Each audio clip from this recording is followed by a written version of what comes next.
There's a rope you never saw, but you felt it every time you gave in to that quiet urge alone in your room. Every time you reached for something to numb, not to build, you tightened it, not just around yourself, but around her too. Zeno of Citium once spoke of a dog tied to a moving cart. He could run with it or be dragged by it. That's you. For years you thought you were choosing, but you were just being pulled by desire, by comfort, by a habit so deeply embedded it started to feel like you. And the tragedy is, she felt it too. She didn't see the pixels or the screen. She felt your absence, your dulling, your quiet resignation. She may not have had the words, but she knew the man who once stood still had started crawling inward. What most men never realize is that their inability to say no to themselves says yes to her power. It's not about control in the loud ways. It's not about arguments or ultimatums. It's about your posture when you speak. It's about the need in your eyes. It's about the way she could feel that you were more dependent on her approval than your own principles, that every time you reached for the temporary, you gave up something eternal. And so she tested you, not always intentionally, but instinctively, to see if you were still her gravity, or just another orbiting object looking for light. Epictetus said that what we do in private reflects the gods we truly serve. You thought no one saw. You thought it was harmless, but she saw what you became between those moments. Not visually, but spiritually. She felt it in the way you listened more than you spoke, in the way your convictions turned to preferences, in how you apologized for wanting more presence, more respect, more stillness. You didn't lose her when she left. You lost her when you left yourself, long before that, and she felt it. The absence of your edge, the fading of your fire, the disowning of your own discipline. But this isn't about her, not really. This is about the quiet rebirth that happens when a man stops orbiting everything outside of him and returns to his own center.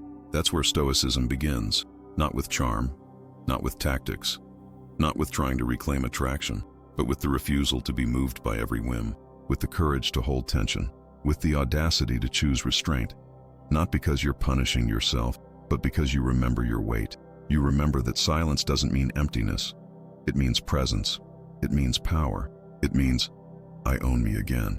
And when that rope snaps, she feels the echo, not in anger, not in confusion, but in silence, in stillness, in the sacred disconnection that says, I don't need you to see me anymore, because I finally saw myself.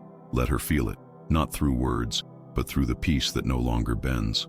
It wasn't her looks. It wasn't her charm. It wasn't even her silence. What gave her the upper hand was something far more subtle. Your quiet, unconscious dependency, the one you never admitted out loud, the one that crept in when no one was watching.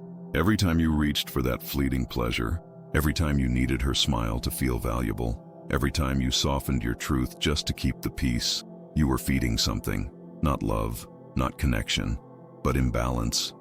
You gave her the emotional leverage without her having to ask for it. You crowned her queen of a kingdom you didn't realize you were surrendering. It's easy to blame the last fight, to believe it was one moment that made her lose respect, but the truth is harder and more useful. It was death by 1,000 micro-surrenders, the nights you ignored your gut, the times you nodded when you should have walked, the way you confused silence with weakness and presence with approval. You weren't being manipulated. You were simply available, too often, too easily, too completely. And that kind of access tells a woman one thing: I need you more than I need myself. Neuroscience will tell you it's dopamine, a hit, a loop, a feedback system in your body. But the body doesn't lie. When a man lives in craving, he leaks power. And when he leaks power, a woman doesn't feel safe. She feels dominant, not because she wants to lead, but because someone has to. And if you've trained her to lead your emotions, through your need for her affection, your pursuit of her validation, your dependence on her softness, then you've handed her more than attention. You've handed her authority, quietly, but completely. Zeno spoke of exile, not just from land, but from self-rule. When a man abandons his principles for comfort, when he trades stillness for stimulation, he exiles himself. He becomes a stranger in his own skin. You started to feel unrecognizable not because of her, but because of who you became around her. And that loss of identity, that's what she felt. That's what she responded to. It wasn't the argument. It wasn't the timing. It was the slow erosion of the man she first noticed, the one who didn't flinch, didn't chase, didn't beg. And if you listen closely, you'll hear it. not in her voice, but in the silence that grew between you. The silence of a man forgetting his own depth. The silence of dependency dressed as devotion. You didn't lose her. You slowly lost the parts of you that used to lead, and she followed that loss all the way out the door. There's a kind of silence that speaks louder than pleading ever could. It's not the silence of punishment or withdrawal. It's the silence of no longer needing to be seen. That silence echoes. It doesn't scream. It doesn't explain. It doesn't wait for her to ask why. It simply arrives, and suddenly everything inside her has to rearrange itself, because the one who used to orbit has stopped moving. And in that stillness, a vacuum opens. Women are wired for story, not fairy tales but emotional narratives. And for as long as you chased her, she had the plot. She knew the arc. He wants me. He needs me. He's proving it again. That belief wasn't always conscious, but it was there, shaping her posture, her tone, her responses. And when the story ends, not with a fight but with your absence, her nervous system does something unexpected. It listens, not to your words, but to the shift in gravity, to the fact that your focus no longer circles her, to the stillness you now carry where need used to be. It's easy to mistake this for manipulation, but it's not a tactic. It's a return to inner alignment, a return to no longer chasing what already pulled away. When you stop giving her updates on your emotions, when you stop auditioning for relevance in her world, she no longer knows the script. And when there's no script, there's a question. What happened to him? Not in anger, not in judgment, in curiosity, in discomfort, in the unfamiliar space where your predictable patterns used to live. That's the power of the closed gate. Not locked, not barricaded, just no longer opening automatically. For years, she walked through that door without knocking. She knew it would be open, through your words, your longing, your gestures. Now it stands still, and stillness, to a woman used to motion, is deafening. She may not say it, but she feels it, the weight of your decision not to disappear in bitterness, but to stop bending in desperation. You didn't turn cold. You became whole. You didn't ghost her. You stopped haunting yourself. And when a man stops chasing, when he no longer burns to be noticed, a woman finally sees not what he wants, but who he is. That's when she listens, not to win, not to respond, but because she finally realizes the man she thought would always reach out has found something better to hold on to, himself. You thought it was about desire. You thought it was about pleasure, attraction, release. But it wasn't. It was about avoiding the mirror, about avoiding the silence that followed every pleasure. Most men don't chase sex or stimulation because they're overflowing with power. They chase it because they're running from absence, from the still, unspoken reality that something is missing. And instead of facing that absence, they numb it, distract it, rub it away, click it away, swipe it away. And with every escape, they trade self-respect for momentary comfort. That pattern doesn't start in the body. It starts in the wound. The one that says, I don't know who I am without this. The one that says, this makes me feel like I matter. But what happens when the high fades? What happens when the screen goes black? When the room goes quiet? When she's no longer responding? You're left with yourself. And for most men, that's the scariest part. Not being alone, but being alone with no fire left. Because you used it all chasing a flame that never kept you warm. It's not weakness to feel desire. It's weakness to let desire rule. The brain is designed to seek what soothes, but you are not your brain. You are not your urges. You are the one who chooses whether to bow to them or redirect them. That's what Stoicism offers. Not suppression, not shame, but redirection. The ability to hold the charge of wanting and turn it into stillness, into clarity, into presence. The man who waits is not waiting for a woman. He's building the strength to stop needing one to feel complete. Zeno lost everything in a shipwreck. What he thought was disaster became the beginning of philosophy. That's how change begins for men like you. Not when you get what you want, but when everything you used to depend on falls apart. You didn't lose control. You never had it.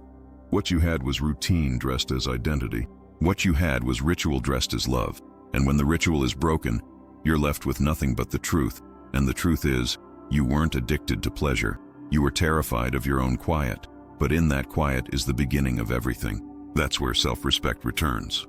Not as a loud declaration, but as a slow, sacred remembering. You don't need to reward yourself with escape. You need to build a life that no longer needs to be escaped. That starts in silence. That starts in restraint. That starts with the words you no longer speak, the doors you no longer open, and the fire you no longer waste, proving you're alive. You don't have to chase heat to be a flame. She expected the fight. She expected you to beg, to lash out, to argue your worth one more time. That's what most men do. Shout into the silence, hoping it'll echo back as love. But you didn't. You stopped reaching. You stopped explaining. You stopped flinching. And what met her wasn't indifference. It wasn't cruelty. It was containment, the rare and unsettling experience of a man who no longer needs her understanding to stand tall. When a man stops reacting but doesn't disappear, he becomes something ancient, something unnerving. Her nervous system notices it before her mind does, because the body knows. It knows when the access is gone, not through anger or avoidance, but through calm denial. She reaches for the same door, and it doesn't open, not because it's locked, but because you're no longer on the other side waiting. And that is what changes everything. It's not emotional coldness. It's emotional sovereignty. You're not avoiding her. You're not playing a role. You're simply no longer bending toward the sun. And for a woman used to your warmth, your approval, your constant reorientation toward her, the shift is felt as loss. Not because she wanted control, but because you gave her access to a part of you that was never meant to be borrowed. And now, it's gone, quietly, without blame. There's something magnetic about stillness. Not the passive kind, but the kind that says, I'm no longer performing. It doesn't seek, it doesn't correct, it simply is. That's what she felt, the presence of a man who had nothing to prove, a man who didn't need to explain his absence, because his silence already said it all. And in that space, something happens. The polarity reverses, the chase dissolves, and she's left facing not your back, but her own reflection in your restraint. She may not text, she may not call, but she notices. Every woman notices when a man stops moving, not out of defeat, but out of completion, and the shift inside her isn't guilt or regret. It's recognition that the man she once relied on to orbit her has found gravity elsewhere. Within, she can't control that. She can only respond to it. And even if she never says a word, something in her has to recalibrate. Because you stopped waiting, you stopped asking, you stopped being the man who flinched. You became the tree, still, grounded, unshaken. And now the sun must decide whether it will move or let the light fall elsewhere. It's easy to think she left you, to replay the moment she pulled away, said less, looked through you, but she didn't leave the man you were. She left the man you became trying to keep her, the man who apologized for his depth, the man who gave silence in place of stillness, the man who tried to be softer, smaller, safer, not because it was true to him, but because he thought it would make her stay. You didn't lose her. You abandoned yourself. And she responded accordingly. Most men don't notice the erosion. It doesn't come all at once. It comes in quiet trades. Authenticity for harmony, truth for peace, masculinity for approval. You didn't wake up weak. You woke up worn. From all the bending, from all the quiet concessions, from the slow decay of your own posture. And over time, the version of you she once respected became unfamiliar. Not because you stopped loving her, but because you stopped loving yourself in her presence. That's the truth Nofap begins to reveal. It's not about suppressing desire. It's about confronting transaction. The unconscious exchange you made, your dignity for momentary peace, your voice for a place in her orbit. You didn't realize it, but every time you surrendered to the urge, you rehearsed the same emotional posture. Take what soothes, avoid what confronts. And she felt that, not as perversion, but as passivity, as a man who no longer leads his instincts, but follows them. The tragedy isn't that she left. The tragedy is that you were willing to keep losing parts of yourself just to keep her near. That's not love. That's dependency with a mask. That's devotion twisted by fear. And what she walked away from wasn't your body, or your presence, or even your love. It was the version of you that kept shrinking to fit her comfort zone. The version that tried to be agreeable, digestible, tame. But no woman respects the man who erases himself for approval. Not for long. Marcus Aurelius said, "Don't explain yourself. The bees don't beg the flowers." You forgot that. You thought showing your pain would make her stay. You thought transparency meant devotion. But there's a difference between being emotionally honest and being emotionally exposed without boundaries. You were offering yourself, wide open, desperate, unguarded, not because you were strong enough to love her, but because you were afraid of losing your anchor. Now you know. She wasn't the anchor. You were. And the moment you stop needing her gaze to validate your weight is the moment you start rising, not against her, but for yourself, because the man you were becoming wasn't less of you. He was just lost, and it's time you came home, without begging, without announcing, without waiting for her to notice. Come back to yourself. One breath, one refusal, one silent moment at a time. It hits you slowly, not in a moment of anger or heartbreak, but in the quiet after all the chasing stops. The day you stop trying to get her back, the day you stop hoping she sees your worth, you begin to see something else. She was never your addiction. You were hers, not in a romantic way, in a deeper, more unconscious way. You were the source, the fix, the distraction from her own silence. And every time you reached out, apologized, chased, gave in, you were giving her something she didn't want to face in herself. Co-regulation. That's the quiet pattern that kept you both locked. You weren't just loving each other. You were managing each other's pain through arguments, through sex, through rituals of validation. You soothed her fear of abandonment, and she soothed your fear of invisibility. But that wasn't intimacy. That was survival. And survival always ends in exhaustion. One of you has to break the loop. One of you has to stop feeding the story. And when you chose silence over chasing, when you chose distance over reactivity, you took away the drug. You stopped dealing. That's when her discomfort begins. Not because she lost you, but because she's now alone with the emptiness you used to fill. You gave her a mirror, not through confrontation, but through your absence. No more dopamine from your neediness. No more reassurance from your reach. Just stillness. And stillness, for someone who's used to being emotionally fed, feels like withdrawal, not punishment, just clarity. The emotional high is gone, and now she has to feel what was always underneath.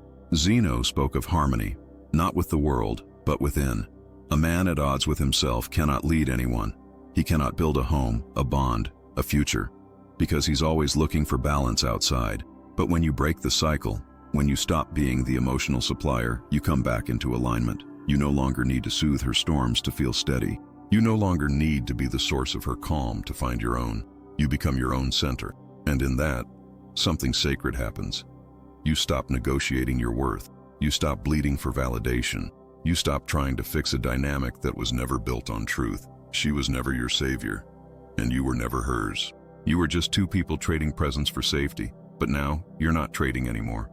You're choosing, and you're choosing you, not out of bitterness, not to win, but because you finally see it. You were never empty. You just forgot how full you were without the need to be needed.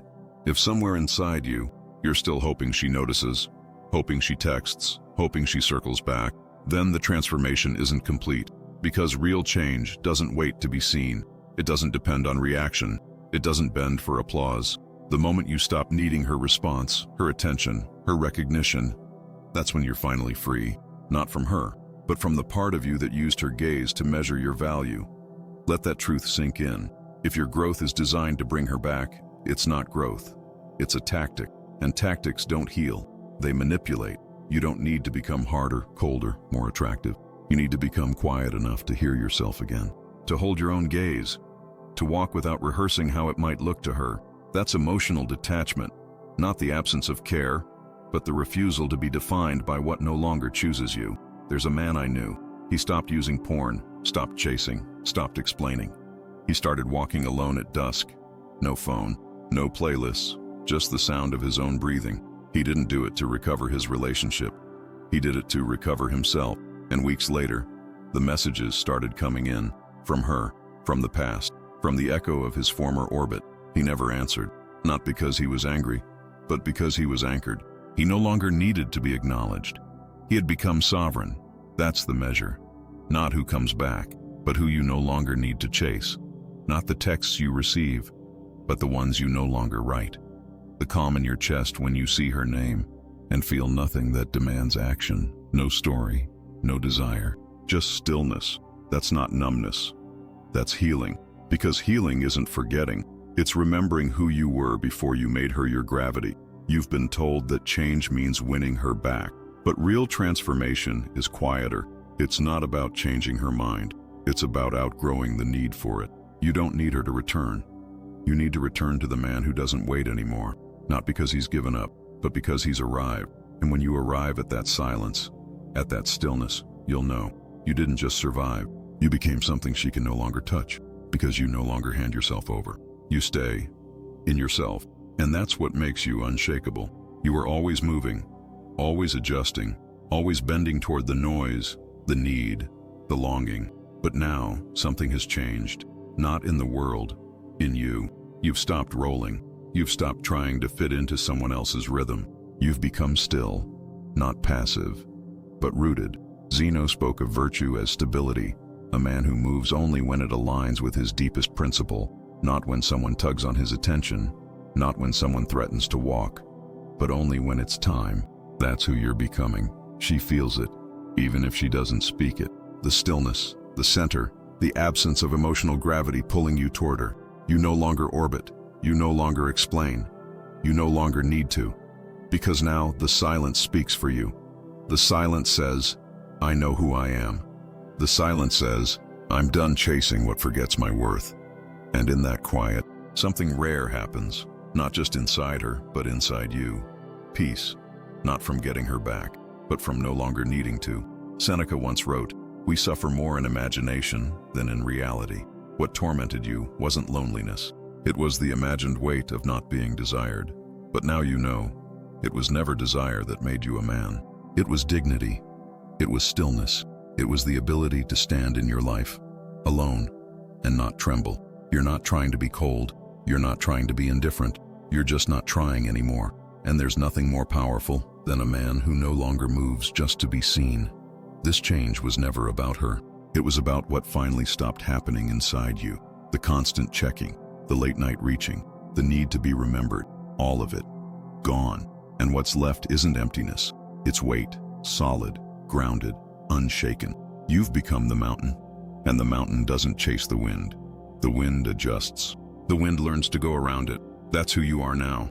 Not a man waiting for someone to return, but a man who has returned to himself, fully, quietly, irrevocably. Let her feel that. Let the world feel that, without a word, without a warning. Just the presence of a man who finally stayed where he is, because he's heavy enough now to never be moved again. You've heard the silence. You felt the shift, and somewhere between the pain and the peace, you remembered something you forgot for too long. Your weight, not the kind the world measures, the kind only you can feel, the kind that doesn't ask for permission, the kind that doesn't flinch. 30 days of Nofap won't turn you into a god. It won't erase what you lost. It won't make her come back. But that's not what this was about. This was about reclaiming your center, not by resisting her, but by remembering you. The man who used to chase approval no longer runs. The man who used to confuse lust with love now sees clearly. The man who used to beg for peace has become it. She will feel it, not because you announced it, but because you stopped moving. You became still. You became sovereign. You became the man who no longer looks outward for worth, because you've looked inward, and you stayed, through the discomfort, through the silence, through the empty nights and the unspoken questions. You stayed, and that staying changed everything. Don't go back. Don't explain. Don't hope she understands. She doesn't have to. What matters now isn't her response. It's your rhythm, your posture, your calm. You didn't do this to be seen. You did this because you remembered who you are when no one's watching. That's the kind of man the world can't manipulate. That's the kind of man she can't unsee. You're not chasing anymore. You're not waiting anymore. You're not leaking anymore. You've become the stone that doesn't roll, the mountain that forgot the wind, the fire that doesn't flicker just because someone walked away. You've become a man again. Not loud, not perfect, but finally unshakable.